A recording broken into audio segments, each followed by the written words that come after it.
If you're coming in now, please do share your name and affiliation. And if you're able to, a hidden gem in your institution or in the community that you work with or you're a part of, that you call home, that you want the group to know about. Oh, cool. Yes. AmeriCorps Vista. Amazing. So neat. Thank you so much, Angela. Oh, neat. Thank you so much, Gwen, for sharing. Gwen's one of our presenters, so you'll get to learn more about Gwen and her work, but Gwen's giving you a little teaser there in the chat, which is great.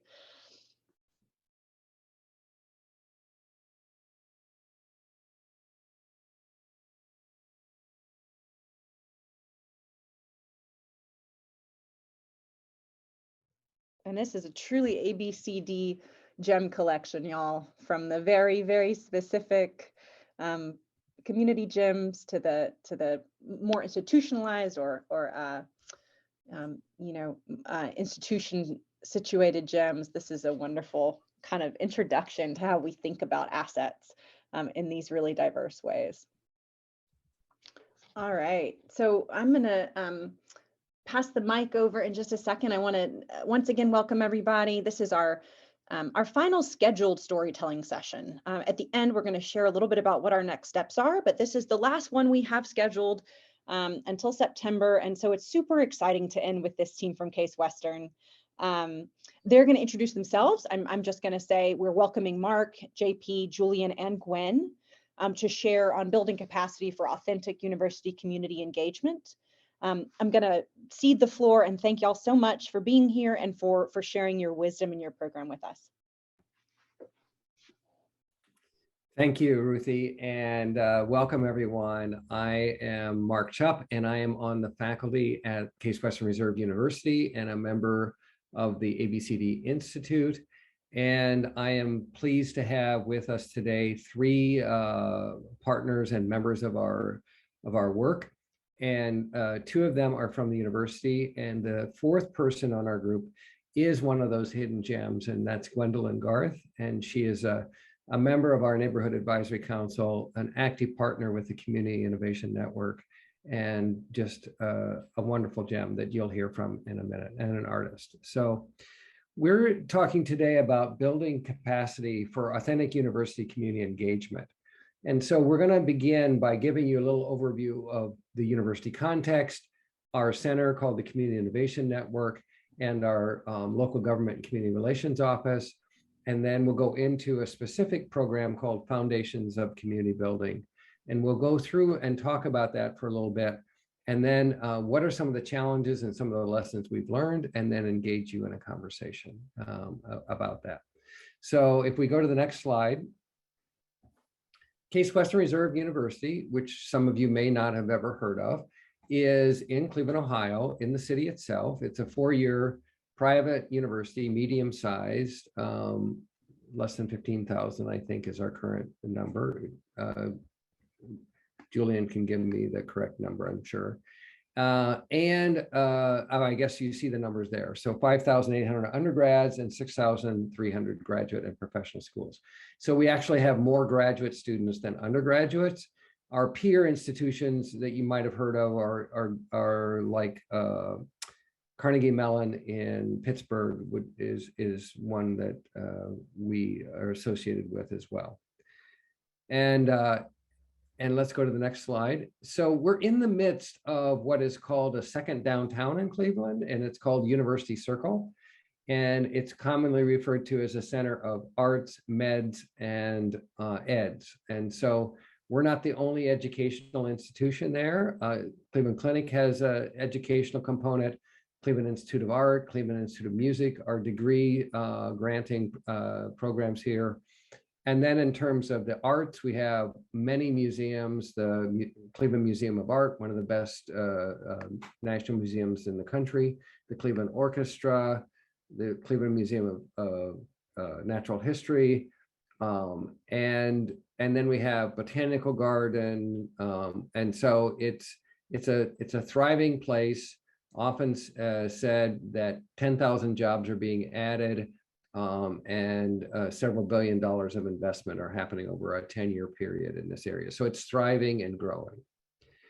And then we're surrounded by neighborhoods that are within the city of Cleveland. And there is some efforts to bring people together.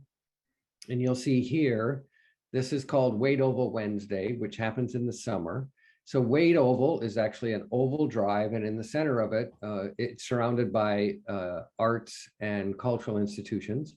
And in the center of it is a big green space. And every Wednesday that transforms into a free concert area and food trucks and vendors and things like that. It's extremely popular. Thousands of people come to this free event. And it's really been the one thing that has really brought the neighborhood and University Circle institutions together, sharing in food and music and play together. It's a fantastic thing. I will say, though, the dominant narrative in the historical nature of this neighborhood is that University Circle is in this circle here. And this is a redlining map that we know impacted and continues to impact the fate of neighborhoods and near and far in Cleveland. And so we are surrounded by neighborhoods that were redlined. And so housing and home ownership were not possible to invest in. And so you had lots of examples of that over many years. And the health disparities and social determinants of health, as we know across the country, follow those redlining maps today.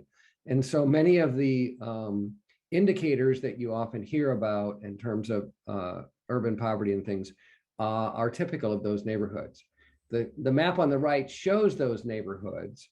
And so one of the things we're combating is this all too often typical narrative of University Circle being asset rich, full of vitality and jobs and growth, and the surrounding neighborhood, the deficit filled narrative of crime and poverty and things that are often associated with urban neighborhoods, and in this case, neighborhoods of color, predominantly African-American neighborhoods. So that's, in fact, in some ways, there's a phrase about the bubble, getting out of the bubble, and University Circle is referred to as a bubble. And there's an imaginary boundary that many people feel, both people within the institution and people within the neighborhoods feel that barrier. And so we're trying to overcome that. So that's a little bit about us. And then I'm going to turn it over to Julian, and he can introduce himself and the Office of Local Government and Community Relations. Hi, everyone. I'm Julian Rogers. I'm the Assistant Vice President for Local Government and Community Relations here at Case Western Reserve. I've been with the university for about 4 years now, and our office serves as the main point of contact for the university, elected officials, community-based organizations, and residents. And our main work is to strengthen the relationship with residents, community partners, and advance the vision of community engagement and investment of the university.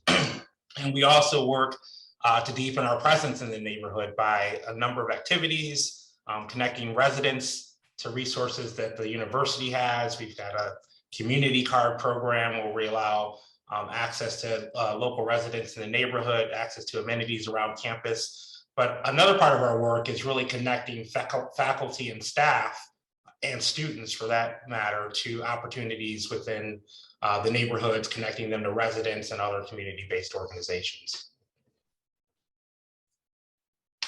And one other thing I'll just say about Julian and his office is that we have leadership at the university, both the president and provost, who are very committed to community engagement. And it's a third path of 4 pathways of our strategic plan. And Julian was elevated, and his office was elevated, and he was promoted to vice president, assistant vice president, as a result of that commitment to community engagement. So there is some institutional commitment to invest in this. So now let me say a word about our center. We call ourselves the Community Innovation Network.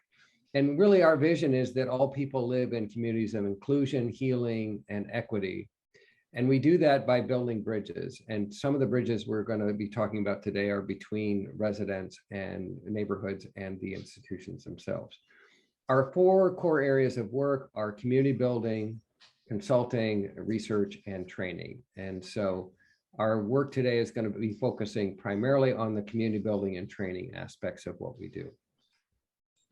This is a diagram we use to try to convey this notion that on the left, you'll see the traditional knowledge and practices that are in academic institutions. And on the right, you see the indigenous knowledge and strengths and assets that are in communities. And we actually believe this is an important bridge building effort, is to actually bring those two together. And we know that often in the academy, best practices emerge often from innovations that happen in the community. So we see ourselves as learners as well as educators. How can we learn and be held accountable to the community, as well as provide training and information and knowledge for the community? And so it's a back and forth relationship that we try to adhere to. And then I'm going to turn it over to JP, and he's going to talk about one of those bridge building efforts, the foundations of community building. And JP, go ahead and introduce yourself too. Absolutely. So hi, everybody. I'm JP Gralty, and it is my privilege and pleasure to be the program manager of the Community Innovation Network. And so I get to work with Mark. I'm also part of the ABCD Institute's co-learning program right now that connects folks who are newer ABCD practitioners like myself with some very experienced and longstanding ABCD practitioners all around the globe through this process. So excited to wear that hat as well. So foundations of community building, we have this shown as really a bridge between the university and those surrounding neighborhoods, those adjacent neighborhoods that Mark was talking about. And so the program itself consists of a 5-part training curriculum that all participants receive a certificate afterwards. One of the kind of neat things about this is a 50-50 cohort. So half the cohort consists of people who work for the university, faculty and staff. We have not had student participants in the past because their class schedules kind of get in the way of participation, but people who work for the university. And then the other half of the cohort is residents from those neighborhoods. So both residents and who are in the neighborhoods, and also people who work for community-based organizations in those neighborhoods. And so while training people in community building is not unique, and in fact not even unique in Cleveland, there are others who provide training for residents and how to do this kind of community building. What is unique about this is doing so in a cohort that is half from the university and half from the community, right? And so people are in this cohort learning together. So the curriculum consists of 5 parts: Change Agents Unite, which I'm in the camp of needing a new name because that's not very descriptive of what it actually is our training on how do we take a racial equity and inclusion lens to all of what we're doing. It covers implicit bias and also some foundational principles of community organizing. Our next 2 are kind of our key strength-based approaches to community change, one of which is asset-based community development. You're all here at an ABCD Institute event today, so I hope you're at least somewhat familiar with asset-based community development, but if not, Mark will talk a little bit more about that in a little bit.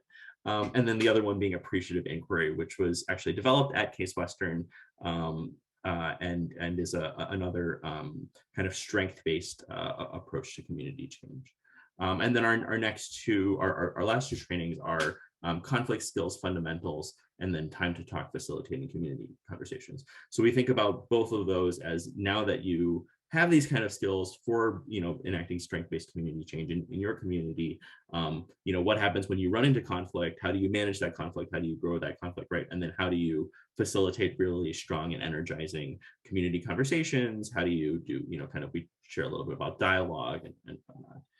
And so all of these trainings are co-led with a expert and diverse facilitation team. And so you can see some of our facilitators over here, including, I'll call out Indigo Bishop, who's another steward of the ABCD Institute, and I think on the board currently. So, and she is obviously the co-trainer for our ABCD training. So. I think I mentioned this before already, but so 50% of the cohort is Case Western Reserve University faculty and staff who do community engaged work, and then the other 50% is relevant community leaders who are neighborhood residents and staff. And so with that, I'll turn things over to Mark to share a little bit more about how this program is really grounded in the fundamentals of asset-based community development. So JP, if you just go back one slide, I want to just point out something. You'll see in this slide the cohort, the first cohort. And one of the things we tried to do very intentionally is think about, we take a racial equity lens to all of the work we do, as JP said. And one of the things we wanted to do is make sure that the institutional key players in the institution and in the community interface were active in the program. And so we have, unfortunately, many police forces that have jurisdiction over University Circle and the neighborhoods. And so in the first cohort, we had the chief of police from the University Circle Police, and then the community relations officer of the Case Police. So those are two of our police forces. And they don't always share the same philosophy and approach. And so we invited both of them to attend the training together. And so they went through the training, sat together, and it was a way to try to increase the relationship and cooperation with them, and for them to be in a room with community members to talk about issues of relevance to them. So that's just an example of being strategic about who we invite into the circle. All right, so let's go on. And in terms of ABCD, I assume if you're on this call, you have seen this diagram before, but what we really are trying to do in this program is break that narrative that I talked about before and really focus on the right-hand path here of looking at assets. So what are the assets of our community, and what are the gems in our community, and how can we elevate those gems and narrow that social distance and break down that narrative, so that we're really looking at how to build networks and connections among people. And so that's a key part of the content of the curriculum and the strength-based approach to all of the training sessions, but it's also a way in which we approach how people come together. So that very first session together is really an experiential activity where people come together and we do an exercise called the looking glass self, and we look at what are my I am not who I am who I think you think I am, is the notion of that. And we have residents and University Circle representatives pair up and actually have a dialogue about, who do I think you think I am? And that's a very honest conversation, but it then begins to break down those stereotypes and really focus on the assets that people have and who they are. And so that's just an example of that. The other thing that we spend a lot of time on is the ABCD geometry lesson, and where typically, and we apply this directly to our own selves, typically decisions made in the university are made by institutional representatives, represented by those triangles on the left. So the table, the decision-making table where the resources are, is filled with institutional folks. And then sometimes there's a transition, and there's one or two or maybe three members of the community represented by circles that are allowed at the decision-making table. But the power dynamics are still dominated by the big triangles, and sometimes it becomes more of a token role. And so what we say is, what would it be like to have a decision-making table and resources where the circles were at the table, the community members were the deciders, and the institutions were on the outside supporting and encouraging and being a resource rather than a controlling factor. So that's a dialogue we have. And then we have these learning and action circles that really try to take that very seriously and reshape the relationship between the community and the university by having a dialogue around that. So what have we found out about foundations of community building? And I will share that Mark, myself, and one of our other co-authors, Dr. Adrienne Fletcher, who's also on the faculty at the Middle School, have actually published a paper on this in the Journal of Community Practice. So all of this data comes from a published page, but this is a more visual version of the data that's in that. And we can definitely share a link and probably even a copy. I don't know how the copywriting works for that, but I think we're allowed to share a copy of our paper if anybody would like, right, Mark? And so we have run 2 cohorts so far. The first cohort was in October 2018 through May 2019, that academic year. That cohort consisted of 23 people, and here's kind of the demographic information here. And then cohort 2 happened in 2020. We started in January, and I'm sure everybody on here knows that 2020 was a magical year, that obviously this cohort was interrupted by the COVID-19 pandemic in about March. So we had run 2 of the training sessions in person, and then the remaining 3 were actually finished off on Zoom. We have not yet run a 3rd cohort of this program because we feel very strongly that while we were able to successfully finish cohort 2 on Zoom, the in-person community building at the beginning, even for cohort 2, was absolutely critical to the program's success. And Gwen is giving a thumbs up as one of those community members who participated. And so we have been waiting and kind of biding our time to launch cohort 3 until we are sure that we can definitely run at least the beginning of it in person. So yeah, and I'll just say these. So these are the demographic breakdowns, including racial demographics on the left, and then on the right, it's a 50-50 cohort. So university circle institutions, but also neighborhood residents, and then people who are in community-based organizations. The people in community-based organizations may or may not be also residents of the neighborhood, but if they're from a community-based organization, they're not counted in the neighborhood resident. We counted each person once, not by multiple affiliations. And also some people who work for the university might live in the neighborhood, but again, we only counted them as university. So we found 3 things in our evaluation. The first one is that foundations of community building increased community building knowledge and skills, which is great. Anytime you're doing a training program, great to know that the thing that you were trying to train people on actually happened. So here's just kind of some of the information. Folks, gain new skills and resources. We have the blue is cohort 1, the green is cohort 2. Some quotes, a neighborhood resident in cohort 1 said, "This program helped me to put words to the community work I am doing." So that's that notion, right, of the indigenous knowledge that residents already have, people who are doing this work already have, and are already doing, but didn't have the kind of academic words and framework behind what they were doing, right? Another one was FCB, Foundations of Community Building, gives me a perspective to know that I live in an environment where changes can be made, right?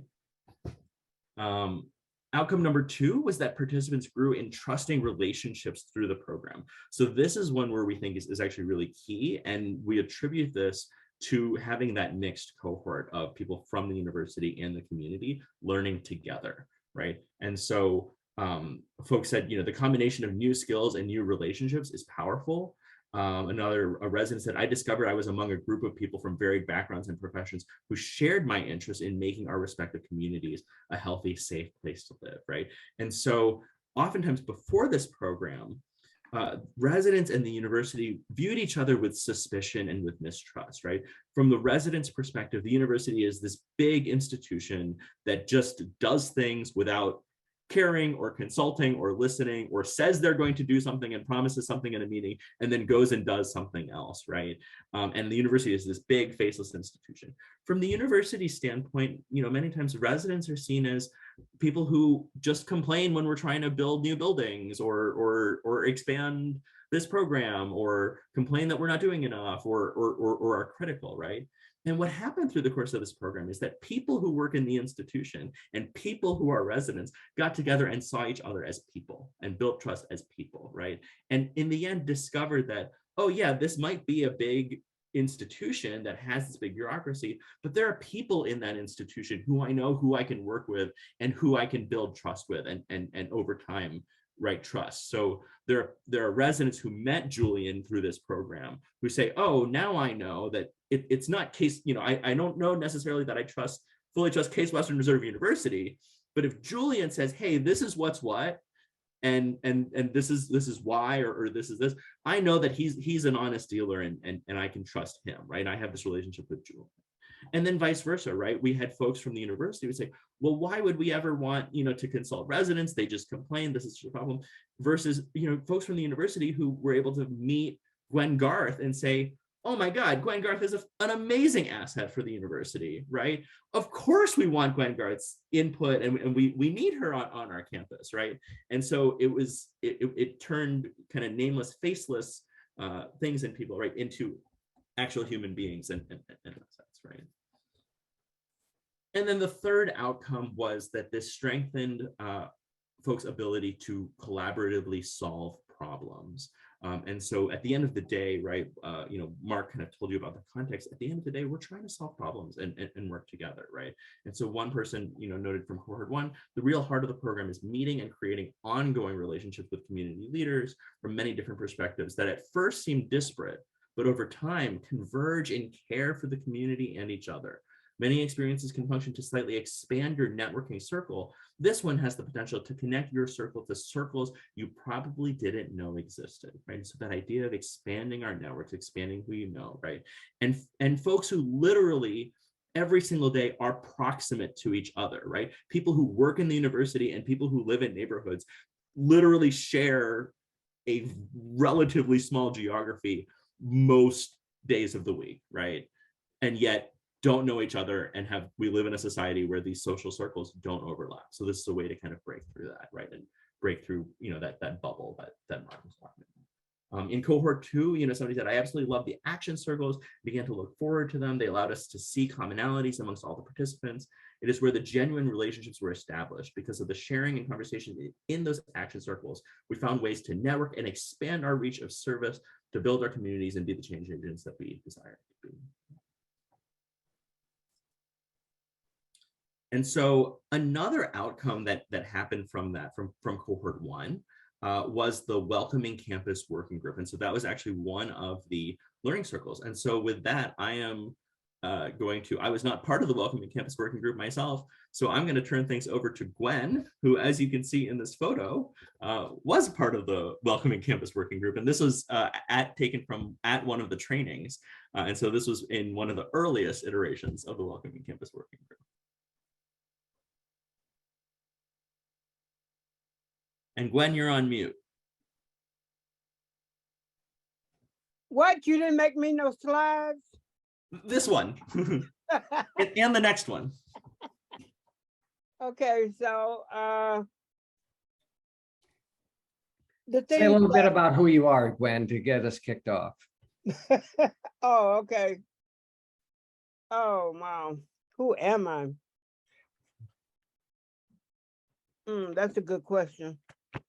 Okay, I'm Gwendolyn Garth. I am I used to be a multimedia artist, and I'm slowly flipping into, and I'm now a social practice artist who looks more at my community as a canvas, and I'm working and operating in that medium. I'm also on a proud alumni of CIN. I've learned a lot through the course. I changed a lot of my perceptions about a lot of things. I became more open and receptive to change. And I'm also on the Neighborhood Advisory Committee. I could go on, but we'll stop right there.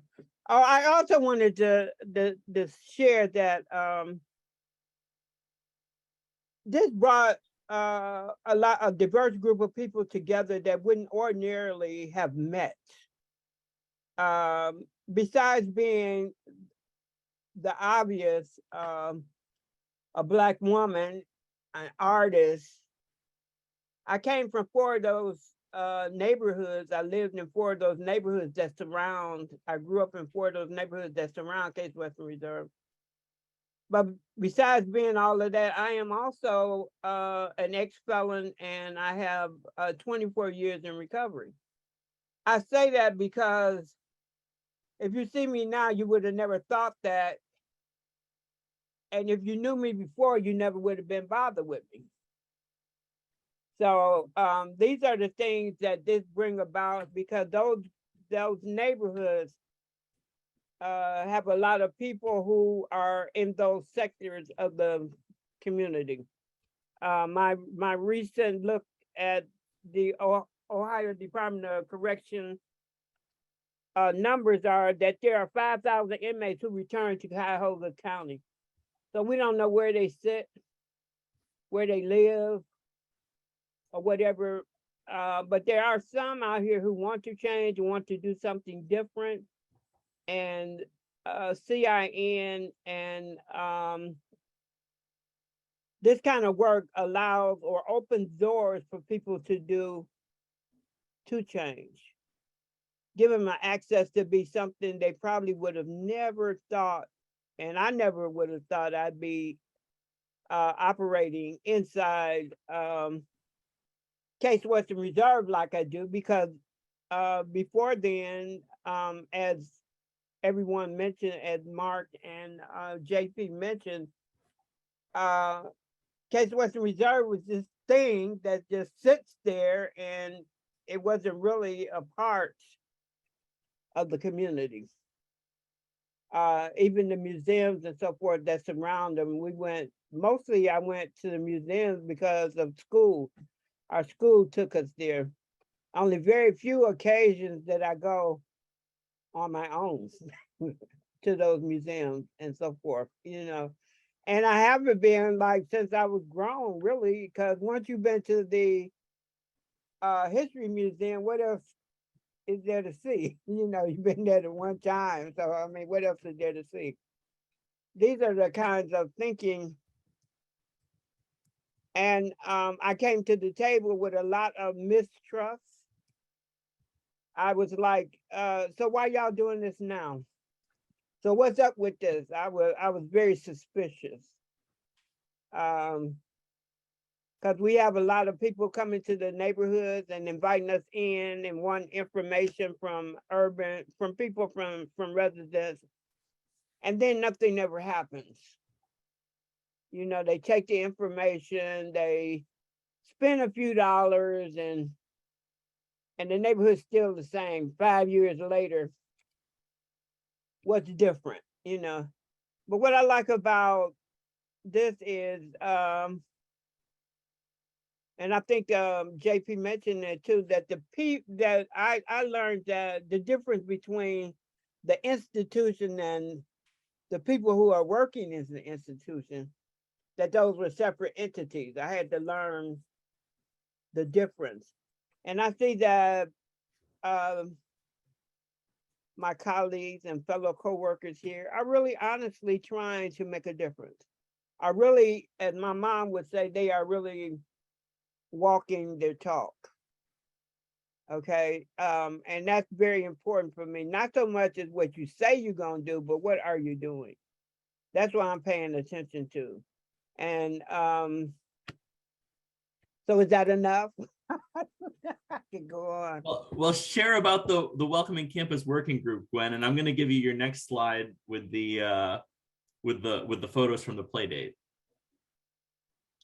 Okay, so I mean, we were allowed to do something that was about us, and that we decided, that we came up with. The door was opened for us to actively participate. As I do my community work, I'm really noticing the difference between community participation and community engagement. Whereas participation is you let me make decisions and stuff with the plan. Where civic engagement is you come to me with a plan and ask me, do I like it? So like and I'll bring up the opportunity corridor. They had a I guess Mark can probably explain it to it later, but anyway, they ran a roadway from the freeway to Cleveland Clinic, which was a 30-year conversation. And then after everything was about to happen, they engaged the community and asked us what we thought. Well, hell, what do we think? I mean, you done put the elephant down here, so what else what can we do? But with CIN and Foundations of Community Building, we're actually at the table making the plans to operate. And I love that. This was our first engagement, a very fun day. Waiting for more of this. So, yeah. So Julian, you're up next. Do you want to share a little bit more about the working group and then the Neighborhood Advisory Council? Yeah, sure. So the working group was, part of that first cohort from Foundations for Community Building. They had what we called learning circles. And so we would take the opportunity and the time between our meetings to discuss either a project or something that we wanted to work on, and have an opportunity to use what we had learned in the session before and put it into practice. So they were called learning circles. And our particular learning circle that I was in with Gwen was around how do we make the Case Western Reserve campus more welcoming. And so we were trying to identify ways where we can get people more comfortable on being on our campus. And one way to do that is to do fun things. So at the Campus and Community Playdate is one of the ideas that the working group came up with. And this was a day-long festival on a huge green space that we have on our campus. We had live music, free food, activities for kids, art activities. You'll see down in the lower left-hand corner with the microphone, we had a history station where local historians shared the history of the surrounding neighborhoods and communities. So that was very interesting thing. It's something that we want to do again. We haven't done it in the past couple of years because of COVID, but we are working on relaunching the Campus and Community Playdate. So it's worth mentioning briefly that, at the same time that the Foundations for Community Building cohort 1 was happening, the university was working on the creation of its new strategic plan. And they actually had a group of folks that were called thinkers. It was a group of faculty and staff and stakeholders that were sent out to talk with the community, talk with stakeholders about what they would like to see from the university. And what resulted was our new strategic plan, which is called Think Big. It was launched in 2019, and there are 4 kind of big areas in our strategic plan. We call them pathways. The first one is Ignite Interdisciplinarity. That's all about where we were and have been historically, and it has to do with how we were created, which is a whole nother story. But we operate in silos with our different schools. And a lot of time, people in different disciplines or in different schools don't have an opportunity to interact with each other. So pathway 1 is about how do we fix that? Pathway 2, integrating humanity and technology. How do we connect the humanities along with engineering and things like that? I'll skip 3. And then the 4th one is shaping the Agora, which has to do with building a respectful, diverse, and effective university community. But the 3rd one is achieve social impact. And you'll see the goal is to foster good, foster social good through robust engagement of undergraduate and graduate students, faculty, staff, and alumni with the local and global community. And if you explore that pathway even further, it specifically names the city of Cleveland and the city of East Cleveland as priorities for the university to focus on. So I just wanted to mention that the university leadership, written in our plan is kind of this switch where we're going to focus more and be, intentional about how we engage with the broader community. So the next slide.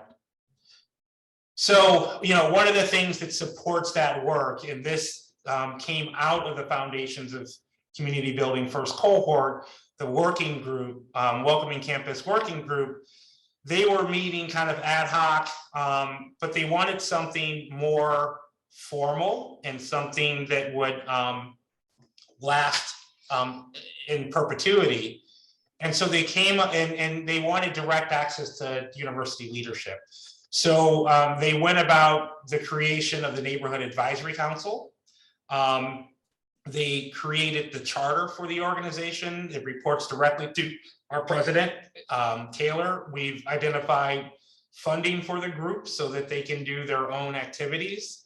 They are there to address issues that the communities have concern with, as well as the university. And the resident members of the council are paid a stipend. The council is made up of 20 members. There are 12 community residents. There are 2 students, 3 community based organization partner representatives, and 3 members of faculty or staff. And it's co-led by, we have co-chairs. One is a community resident and one is a member of our faculty and our staff. And you can see that at the top, that's our first meeting. We had a day-long orientation, and that's our president there on the far right. And those are the members of, most of the members of the advisory council there. And then, one thing, so we had our first orientation, we had the president there, he addressed the group, he actually sat down and broke bread and had lunch with the group. And we had our provost, who was responsible and led the charge on the strategic plan. It's the first African-American provost that we've had at our university, Ben Benson. He gave a really moving speech at this first orientation, and you can see that response from one of the residents. We've waited 40 years to hear someone from the university say what you said today. And so it was a really moving session. And the members that participated there were very happy to see this commitment from the university. And so we're moving forward with the advisory council. We've named the co-chairs. We've had several meetings. We're now well on our way to identifying, what this group is actually going to do.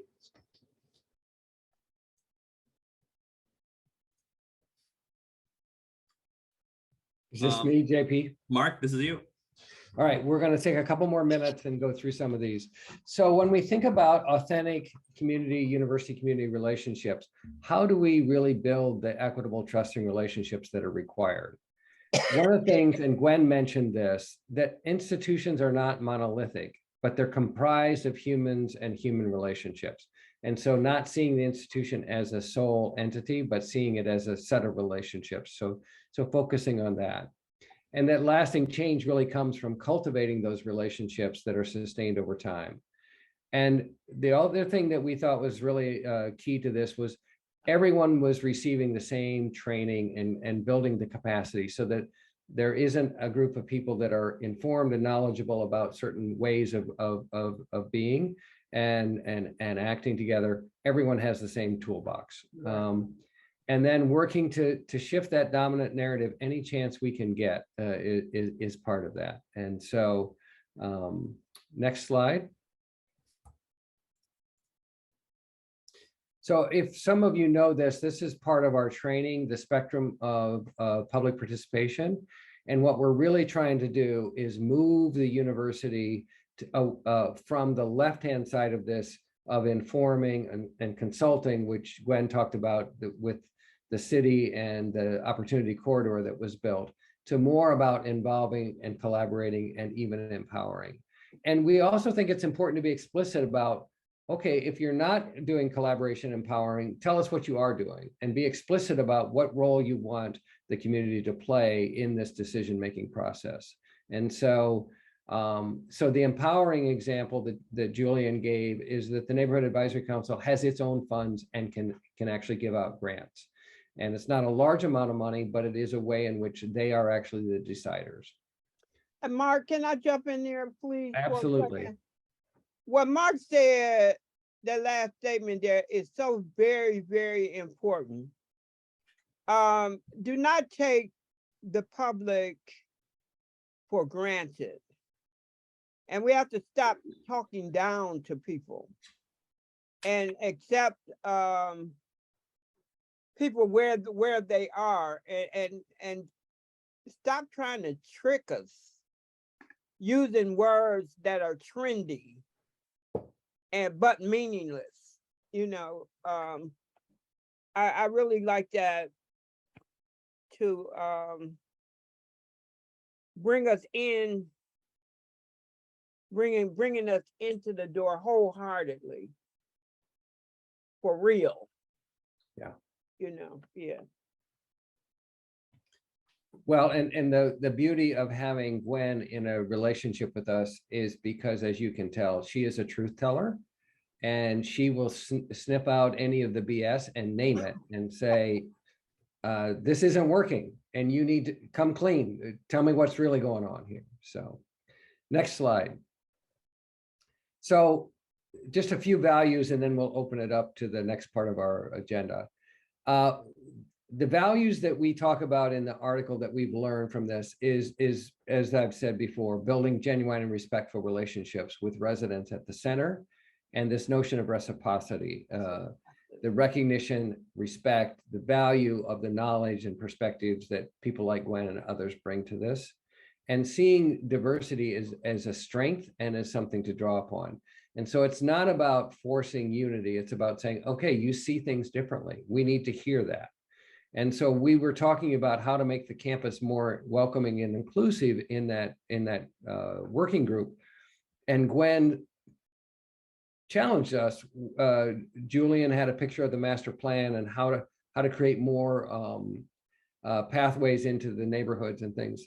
And Gwen said, wait a minute here.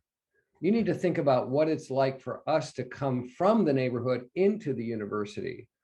And we got out Google Maps and Street View, and we saw there were fences in specific areas that actually did not allow a neighbor to walk from their home into the community.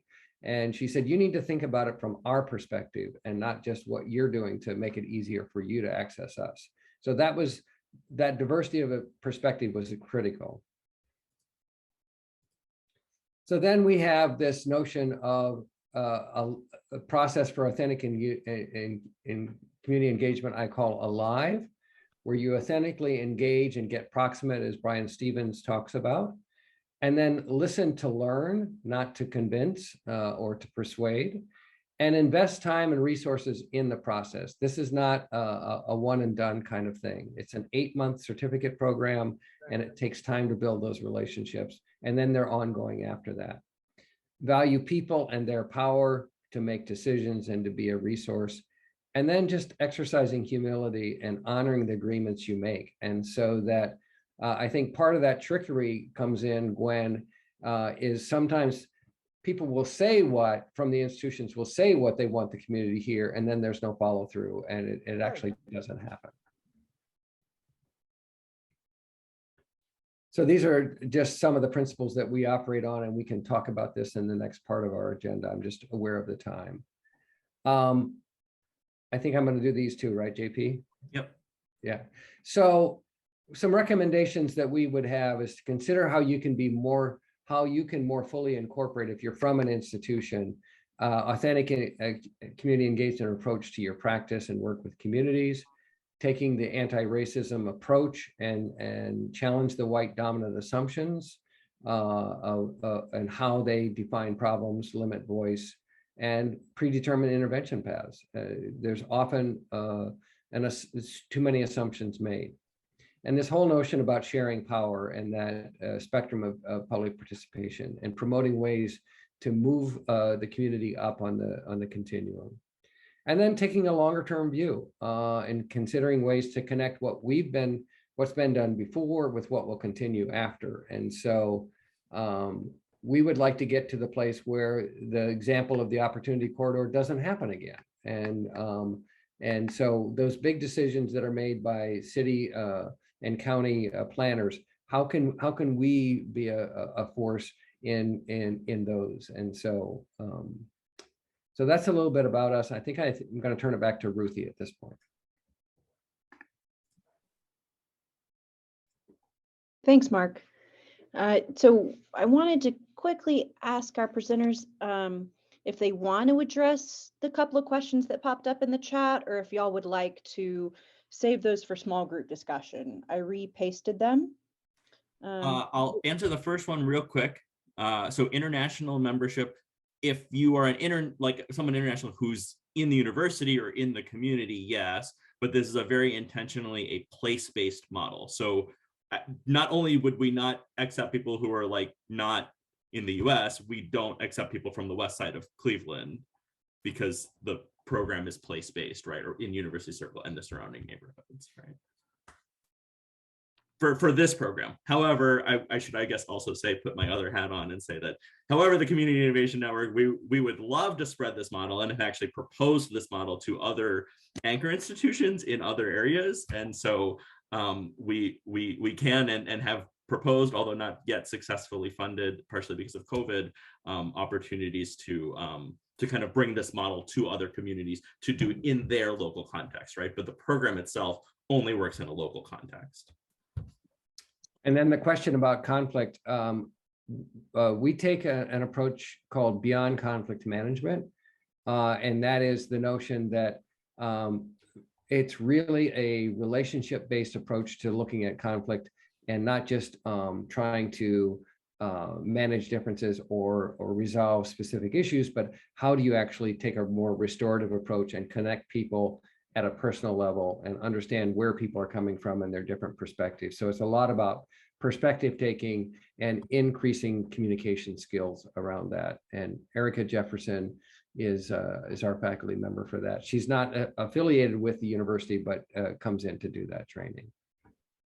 To Paul's question, train the trainer type program, we've thought about it. It's a little bit hard to conceive of how to do this without our expert trainers or others who have expertise in the fields, right? So Mark and Indigo are among some of the most experienced practitioners of ABCD. There are other folks affiliated with the ABCD Institute who have the same kind of experience, but training somebody who does not have that level of experience to kind of run this, it would be difficult. These trainings are usually 2 full-day trainings. So it's like 16 hours of, so it's not each one of these is not like a 1 hour or 2 hour session that fits neatly into a train the trainer model, but rather is actually content delivered by experts. So the model itself is exportable, but you would have to find the right trainers to deliver this content, right?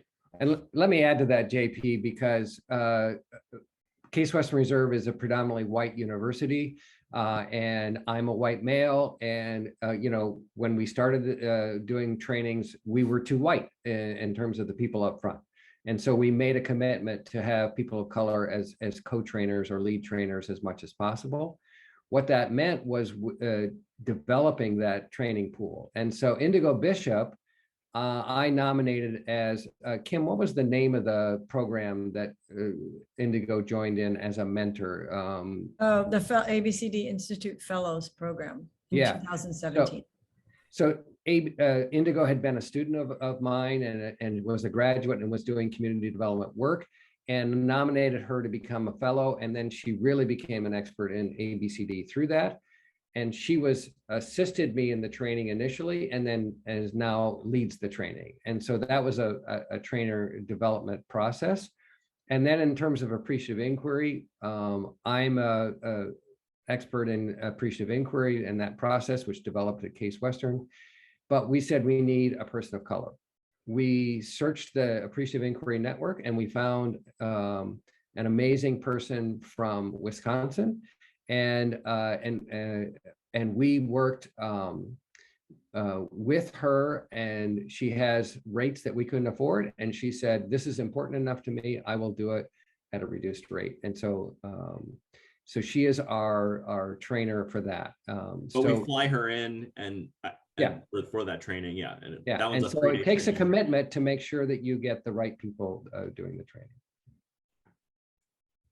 Okay, great. Thanks y'all so much. Obviously a lot of great questions are popping up. I think Kim is going to place us in small groups with a presenter in each group to chew on this question. What is emerging for you when you think about applying the model that we've just heard about to your own work? And some of these questions are already emerging. Melissa has popped one in. We had a great conversation in Gwen's room. I guess as Kim said, we're headed toward the end of our time together. So I'm going to suggest that someone from each room offer up a question or an insight or a lesson that's staying with them from their small group conversation or from the presentation itself, but something that you're processing that you're going to take with you. So maybe JP, could someone from your group, someone who was in JP's room, would you like to share something that you're going to take with you, a way that maybe this work connects to your own? JP, if somebody was really chatty, then you could call them out. We had a pretty small group, but I don't know. I'm looking at Terry. What did you? What's one of your? We talked a little bit about some more questions that folks have, but Terry always has a takeaway, right? Well, my question to the group was, how did the cohorts get selected? How did they get invited into the cohort? And I found the whole process that was there to be very informative. And so, JP, will we be able to, and this group, this question came up from Brian in our group, we'll have access to everyone who's on the list for these story sessions. We'll have access both to your slides as well as, courtesy of Kim, a recording. And so maybe there will be an opportunity to share some notes. For instance, Terry just said he found that helpful, but we haven't, the rest of us have not heard that depth of detail on selection and criteria. So I think we're going to get a lot of, thank you so much. Thanks, JP. Yeah, absolutely. And I just uploaded the slides into the chat. So if anybody can't wait for the email. Awesome. Great. Thank you. Great. Yeah, Gwen, so from the conversation in our group, Gwen, I entered late, but Brian and Angela, Dr. DeVita, who else was in there? Ryan, I think. Anybody want to share something from Angela? Anybody want to share something from the conversation in Gwen's group? Yeah, I don't mind sharing. And this kind of goes towards the question that was just asked as well. I was asking Gwen what made her want to be a part of this, this effort that's a long-term effort. I mean, what attracted her to it and what made her want to be a part of it. And I think it's a reoccurring theme that we keep hearing, those of us who keep studying ABCD, is that there were already relationships in place. She already had a relationship with folks. She had already been engaged. And so to me, it's just confirmation that you can't just come up with a great idea and implement it the next day, right? These are things that evolve through relationships, authentic relationships that we already have and that we already nurture and cultivate. Thank you, I Angela. put my email address in the chat also, if anyone wants to talk with me further. And the key there was authentic relationships. Thank you so much, Gwen. April's offered a neat insight in the chat. April, thanks for modeling that. So if you want to share, but you don't necessarily want to speak to the group, please do drop in the chat what you're processing and kind of what you're taking with you. April also sharing an article that she was inspired by. So that's a great way to use the chat as well. Okay, and Julian, in Julian's group, is anybody willing to share aloud something that's going to stay with you, or some part of the conversation that you want to take with you from the conversation in Julian's breakout room? Yeah, Helen's going to speak. Julian appointed me because I ask the question that sort of dominated our conversation. I appreciate my groups giving me ideas, and that was how to do this work when you're in a large place, i.e. Chicago, and you're not proximate to when you're in a quite well-heeled location, and where the type of situation that Case Western Reserve has isn't quite what we're in. And folks gave lots of good ideas, and one was to think about ABCD on a small scale, not feeling like you have to do everything that you do in a comprehensive way, but looking at the partnerships that can go deep and making those informed by ABCD with research agendas possibly, or traditional leadership development, just some smaller efforts that might be useful even though they're offsite. So thank you to my group members for their ideas. Thank you so much, Helen. And Mark, in Mark's group, what was the animating topic or question that y'all really are going to take with you? I'll let them speak, or I can call on somebody. I don't have a really formed sentence. I will say that we, our group was broad, one person from South Africa and wanting to know how to apply this and learn. And I also wanted to know how I could get trained as well. So that was a helpful question for me. But also a question about the model, like how could a neighborhood advisory commission that be effective if it had not been preceded by that training. So we really got into the dynamics of how the cohort was effective, even to lead up to an advisory group that the university would want to work with. And then also the impact of university people sitting with residents together throughout a process and the impact that it had on them and making them receptive. And finally, that university people now wanting to participate in this cohort, that's going to be part of their budget. So that now it's going to be built into an ongoing process and work. And that's about it. I can recall now. Awesome. Thank you, Kanika. We have some energy in the chat too. And I was going to quickly just call out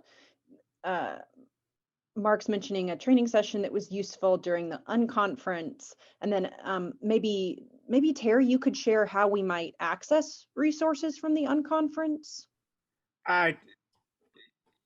Yes, this is Terry. I'm frantically looking just for a link to the website, and I'll put that in the chat. And at least that'll give people a starting point for the unconference, which is a global event. Great. Kim, have you made the chat available in past follow-up emails? I'll definitely, this is a really rich chat. I'll make sure it's comes in the email with the recording and the PowerPoint. Okay, great. Well, and y'all please do continue to chat in the chat. Again, the wonderful ideas and resources are popping up. Since we're coming to the end of our time, I want to just extend a huge thank you to Mark and Julian and JP and Gwen for what was such a generative presentation. And then I'm just going to pass the mic to Kim to share some announcements and close our session. Great. Thanks so much, Ruthie. And thanks to all the presenters. This was really rich presentation today. I just want to reiterate, I know Ruth mentioned this is the last session we have scheduled. We are planning to take the next month of August off, and I did send out a call for more stories, but that deadline ended this week. I believe we will be extending it. We have a few, but I really want to encourage all of you to consider applying to present your stories. We're also very eager to have stories from outside the US, and they can even be in a different language. We can provide translators. we're considering arranging the time, in order to accommodate any ones that come in from outside the US. But if you're interested in sharing a story, or if you have a colleague or know of someone who might at a different university, to feel free to pass on. We'll send you the call for stories, and to feel free to pass it on widely. So the other thing is our ABCD Institute Higher Ed Working Group is in the process of, figuring out what to do with all this material, where to go next. Some of the things we're talking about are, sharing tools with each other, possibly creating a community of practice for, coaching and sharing all the stuff that we're learning at our individual universities and institutions. Or possibly engaging together through another network, like for example, something like CUMU, which is the Coalition of Urban and Metropolitan Universities. They do a conference every year. So some things like that. And we would welcome any of you who would like to join that working group. It typically meets, I believe, the third Tuesday of every month, which actually we're meeting. Some of us on this call are meeting again in less than half an hour. But just email me at khopes@depal.edu. I'll put that in the chat. And let me see what else. If you're interested in engaging more fully with ABCD in general, I encourage you to join ABCD in Action. That's our online community of practice. ABCD in Action, it's a global community right now. There are over 3,000 members, I think, from over almost 80 countries. And it's a place where you can write your own ABCD blog and post ABCD events, pose questions, start discussion groups, but also currently they have global calls monthly that are similar to this, and they're on different topics every month. And that might be a great way to start to get engaged. Of course, you can also join the Higher Ed Working Group, which is a great way to get engaged. And also just email me and we can have a discussion about other opportunities. I also encourage people, if you're not on our mailing list, this is how you'll get information. As soon as we send out the unconference information, you'll get it. Any sorts of other trainings like this, or just events like this, and you'll also receive a quarterly newsletter. And I'm going to put that in the chat lastly. And I think that's pretty much it. I just want to thank everyone for being here and participating so fully today. So we will be back in September, and you'll all get information on when that will be and who it'll be. And again, think about what kind of stories you want to share. So thank you very much. I hope everybody has a great rest of your day. Take care. Thank you, Kim. Thanks. Bye-bye. Thank you. Bye all. Bye. Thank you all. Thank you. Thanks, y'all.